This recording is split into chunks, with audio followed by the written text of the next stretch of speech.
Hello natural lighting and hello YouTube. So in today's video I want to talk about my favorite show at the moment called Adulting, and it is available on a South African streaming platform called Showmax.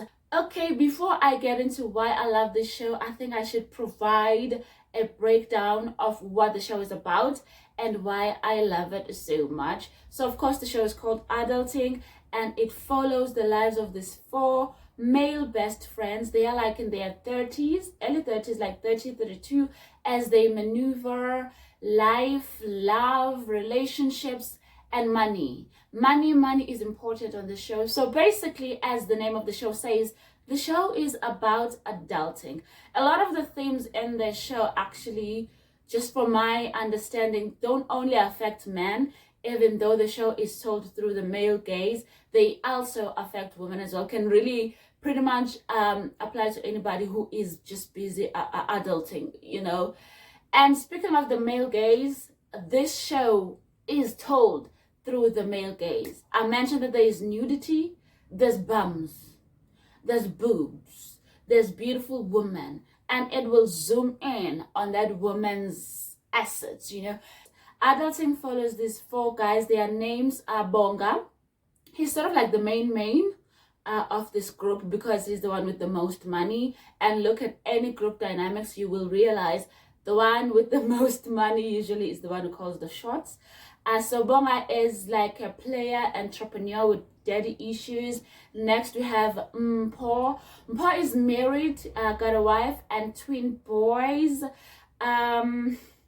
But he just likes to keep a mistress. To him, he needs a mistress around for his happiness as well. And then we have Vuyani.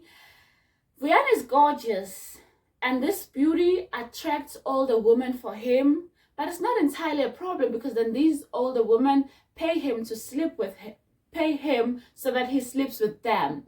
And basically that is how he maintains his lifestyle because, as I mentioned, money is important on the show. And last but definitely not least, we have our township guy. He's so casted through and through. His name is Tsiki. Others call him Eric. He's a single father. He's a mechanic. Sometimes he does some hijacking, you know, when you need some extra cash because, yeah, money makes the world go round. So to further break down the characters' story arcs, let me start with Bonga. I'll start a little bit with season 1 and then expound more with season 2 because the stories are continuous, okay? So in season 1, Bonga was this rich guy, young, hot, sexy. He loves to party, he loves women, and you know what? Good for him. They love him back. They want to sleep with him, and he wants to sleep with them as well. But he just wants them to leave in the next morning. But they want to stick around longer. So that was his oh, a spider. So that was his issue, you know. That was how he treated women, did not value them at all, because he actually did not work to get them or to keep them. And that was until he met that lovely, gorgeous, tall, beautiful, and successful Nkanyezi, a lady that pretty much doesn't care about his clout, about his money. She just likes him for him. He gets her, he gets into a relationship with her. But now Miss Nkanyezi Sarah doesn't like a couple of things about his life.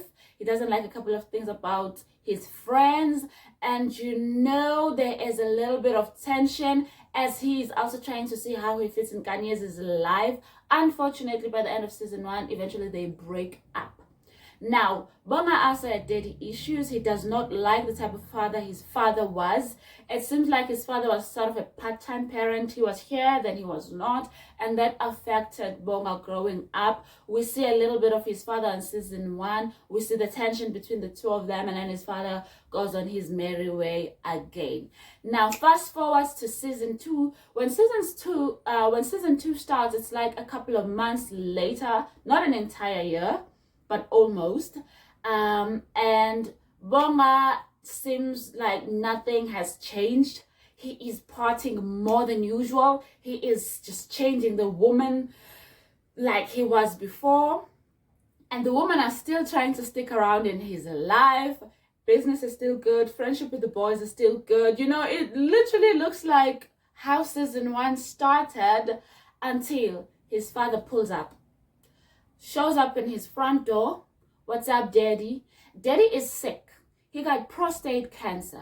And I don't know, maybe Daddy just now wants to reconnect with Bonga because, as I mentioned, they've always had a tumultuous relationship. I think now he wants to connect, maybe make amends. I don't know. But it's so hard for a Zulu man of that age group to humble himself and open up to certain conversations, you know. But you know, Bonga keeps pushing and pushing, and then they do have instances when they do have serious and well-needed conversations.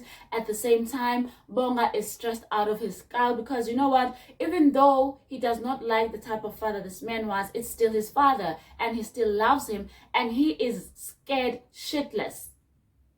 He is scared out of his mind over the fact that his father has prostate cancer, and it's in the late stages, so this man might just kick the bucket. So yeah, Bonga does all that he can to get all the help that his father needs, getting him in the right hospitals, getting him the right specialists. At some point, even his entire family was now at his house. His mother and his brother, they came in, and it was just so beautiful to see the family and the dynamics and how they were, you know, just bonding while his father is ill. And during all of this, his friends are very supportive. They are there for him whenever he needs to talk, whatever he needs.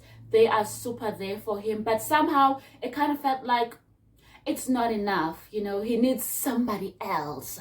And one drunken day he pulls up to Kanye's house.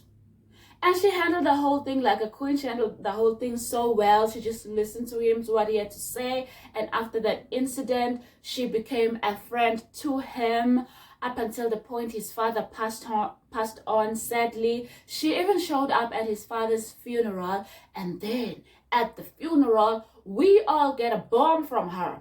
She had moved on. She literally was just being a friend to him, just being supportive to him. She wasn't trying to like get back with him or whatever. She has moved on. And at this funeral, she brought her current guy.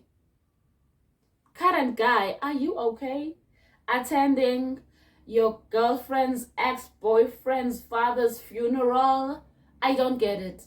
Anybody from anywhere can try to explain that to me. I don't get why that man was there. But anyways, we all find out that Nkanyezi has moved on. Bonga is mad as hell. Bonga is sad. Bonga is disappointed. He doesn't know what to do with himself. And on top of dealing with the loss of his father, OMG, the man is going through a lot. And once again, the support of his friends, which is always there, is just not enough for him. He wants Nkanyezi, and he fights for her, and he gets her. He gets her. It wasn't easy, but he got her. And now, as of episode 12, he got her. And before I move on to the next guy, I have to mention that whenever he is with Nkanyezi, he doesn't fiddle with the other woman. It's just her. He loves her. It is well portrayed. We understand it. We get it. Now, what do I love the most about Bonga's storyline is, first of all, his pure love for Nkanyezi. It is portrayed so well. You feel that it is genuine. It gives us ladies, I don't know if we need this, I don't think we do, but yeah, it gives us ladies the hope that a player can change when he finds the right woman. The issue is we all think we are the right woman, but no, you are just the other faceless numbers. Ouch. Okay. And another thing that I like the most is the storyline surrounding his father, the storyline about him confronting his childhood traumas, having certain conversations with his father, with his brother, because the conversations he was having with his brother had him looking at things in a different way. His brother had memories of his father being there that Bonga did not remember. So it is possible that in his trauma, he just vilified his father way more. Okay, now let me move on to, who's next? Okay, I'll get on to Vuyani. Vuyani is the hot guy who just seems to attract all the ladies. They want him in their bed and they don't mind paying him. And as long as they pay him, he's cool. He's gonna be in that bed and he's gonna do what he needs to do. Thank you very much. So on season 1, we meet Vuyani. The boys are calling him Shakira because his hips don't lie, okay? He uses them hips on them older ladies, let me tell you. So in season 1, Vuyani is a kept man for this rich, powerful politician lady by the name of Beth. Of course, she is older than him. She uses him as a plaything, and he does not mind. He is the pretty candy on her arm, and he does not mind. But at some point, he realizes that she just does not respect him. She just does not value him beyond what he offers in her arm and in the bedroom, and that causes a little bit of tension between them. And also the fact that he's cheating on her. He is sleeping with women his age and even younger when she is busy with other things, you know. And he knows that Beth don't want to share him, but listen, he is Shakira, and he's going to use his hips on whatever lady he wants to use his hips on. And that's that on that. So, of course, couple of tension, their relationship falls apart. He goes home, and once again, we see father and son dynamics here. When he comes home, his father is not impressed with anything about his lifestyle. His father's like, can you get your life together?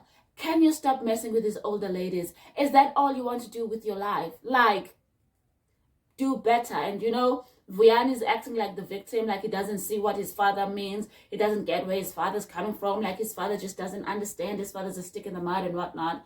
I understand where his father's coming from. His father just wants the best for him, and that's that. And this point is further proven later on in season 1 when Vuyani gets a job, because now he doesn't have a sugar mama to support him. He gets a job at this expensive clothing shop store where they sell this expensive clothing, and of course the clientele is distinguished ladies, and he's so good at his job, and when he has that job, his father's happy about him. So you see, it's not like your father's just mean. It's just he doesn't like it when you're just busy with the older woman instead of, you know, doing something more with your life. When season 2 began, it seems like, hey, Vuyani had turned his life around. It seemed like all is well. He has an apartment with a lady his own age. He seems to be really in love with her. He wants to marry her. She's a lawyer. She's gorgeous. She's driven. She's ambitious. He has a job. He is a fitness instructor at a local gym or a gym somewhere. He does classes, and it seems his clientele is women. I guess because he's hot and cute. I don't know. And it seems these women are of a particular age group, around Beth's age group. Trouble is coming. So anyways, he is focused on his relationship to the point that he takes his girlfriend to meet his parents. She's happy to meet his parents, and his parents are just so happy. His dad is so proud of him that, oh my God, Vuyani is growing up. Vuyani is dating somebody his own age. Yay! So yeah, their story progresses, but now the issue is one thing. Vuyani loves money, loves the good things in life. And also, his girlfriend loves money and loves the good things in life. Vuyani is not making enough money for the both of their financial needs. Okay? And at the gym, these older established ladies are making proposals to him. And he accepts. I mean, I think the first lady, did she pay him 30 grand for just one day or one night or one round? I don't know. Wow, why do I have morals and values? Because, yeah, I could never. But to those who can, wow, that is a lot of money, hey? And Vuyani is the one who can, and he did. And that was his side hustle now. He had a favorite older lady who would call him very frequently, and he would get there and he would get paid. He had a few others, you know. So his girlfriend is happy, he's able to provide. He feels like a man, he's able to provide. His friends are teasing the bejesus out of him because they're like, you're back to that. You're back to the older ladies again. He doesn't like it when they tease him, but they're not lying, you know. He is selling himself to these older ladies. God damn it, Vuyani.